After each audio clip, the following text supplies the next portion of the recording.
tombol subscribe dan lonceng di bawah ini.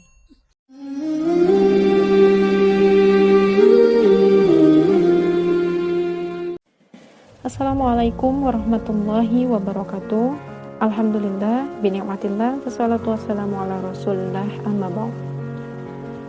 Mengawali apa yang akan saya sampaikan, ada salah satu wasiat dari Imam Syahid Hasan al-Banna, yaitu bahwa kewajiban itu lebih banyak daripada waktu yang tersedia. Artinya, jangan sampai ada waktu dalam kehidupan kita yang terbuang sia-sia, karena sesungguhnya kewajiban yang harus kita selesaikan sangat banyak. Pernah nggak ngerasa suatu waktu kok rasa-rasanya waktu hari ini kurang gitu? Padahal kita ngerasa kalau energi yang kita keluarkan di hari itu udah maksimal. Kalau iya, maka ada yang salah dalam cara kita mengatur diri kita terhadap waktu yang Allah kasih buat kita. Karena setiap kita diberi waktu yang sama kan oleh Allah Subhanahu wa Ta'ala. Intinya sih manajemen waktu.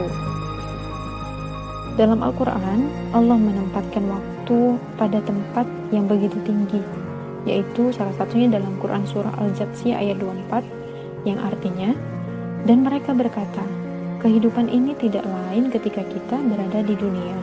Kita mati dan kita hidup, dan tidak ada yang membinasakan atau mematikan kita kecuali dhar, yaitu perjalanan waktu yang dilalui oleh alam. Kemudian dalam firman Allah lainnya juga Allah bersumpah demi waktu. Allah bersumpah demi waktu malam, Allah bersumpah demi waktu duha, Allah bersumpah demi waktu fajar, Allah bersumpah demi masa.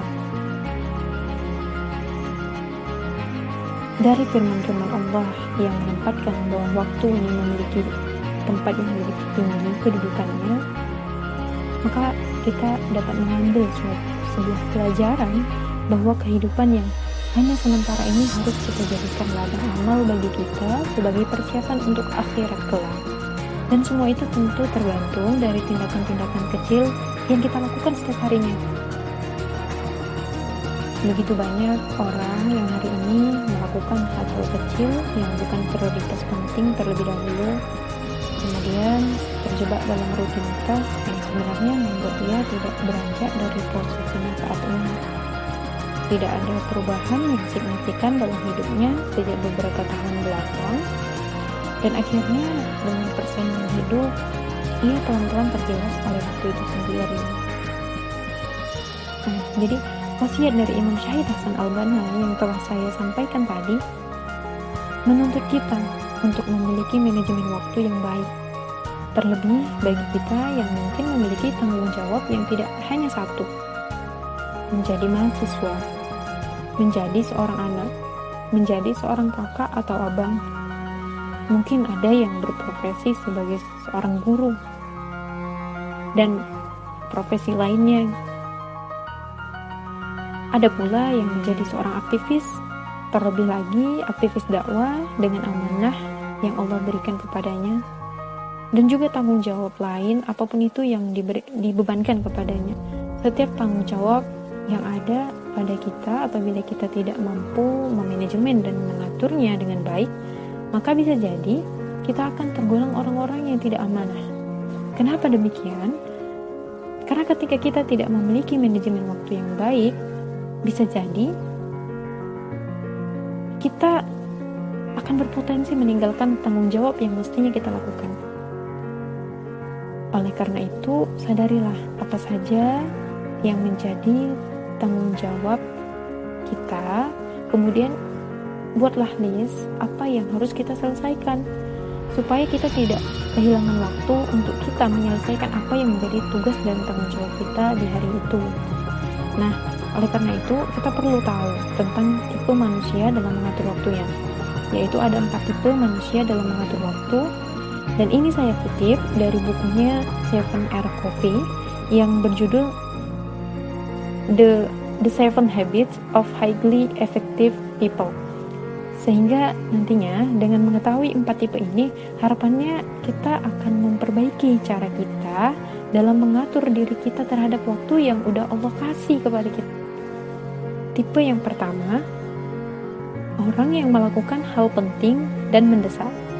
Tipe ini biasanya tipe orang yang melakukan apa yang menjadi tanggung jawabnya namun dilakukan dengan dadakan. Pekerjaan yang harusnya nih dikerjakan sejak dulu, namun ditunda-tunda hingga akhirnya waktu kian dekat dan kita terpaksa menyelesaikannya. Akhirnya ya hasil kurang maksimal dan energi kita terkuras habis gitu. Contohnya, mahasiswa diberi tugas oleh dosennya 1 bulan yang lalu. Besok udah deadline nih, besok dikumpul. Malam ini baru dikerjain. Nah, itu salah satu contoh tipe orang yang pertama. Kemudian, tipe yang kedua, orang yang melakukan hal penting dan tidak mendesak. Nah, ini menarik tuh. Ini merupakan tipe orang yang menggunakan waktunya dengan bijaksana, melakukan rencana-rencana yang terukur, membuat skala prioritas kegiatan yang harus dilakukannya, dan tipe ini sangat direkomendasikan pastinya untuk menjadi kebiasaan kita dalam mengatur diri kita terhadap waktu itu sendiri. Kemudian tipe yang ketiga, yaitu orang yang melakukan hal tidak penting dan tidak mendesak. Orang yang tergolong pada tipe ini adalah orang yang sangat lalai ya menghabiskan waktu, dan akhirnya kehidupannya tergilas dengan waktu itu sendiri.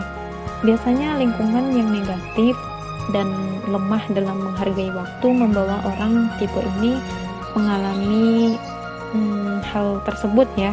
Contohnya, teman ngajak nge-mall bareng, atau teman ngajak main game bareng, atau mungkin hal lain yang secara esensi itu nggak penting, dimana harusnya kita melakukan tanggung jawab kita ya, tapi kita terima dan ikut saja apa yang diajak. Mungkin teman-teman memang tidak memaksa, tapi kita senang melakukan bersama gitu.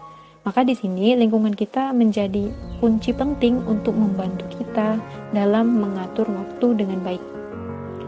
Kemudian tipe yang keempat, yaitu tipe orang yang melakukan hal tidak penting dan mendesak. Nah, pada tipe ini misalnya kita tiba-tiba ditelepon teman nih, ayolah kita ngumpul, kawan-kawan udah nungguin nih, kami di kafe biasa ya. Kemudian kita terdesak dan akhirnya kita menghabiskan waktu di kafe, padahal mungkin di waktu yang sama ada tanggung jawab yang lebih penting gitu.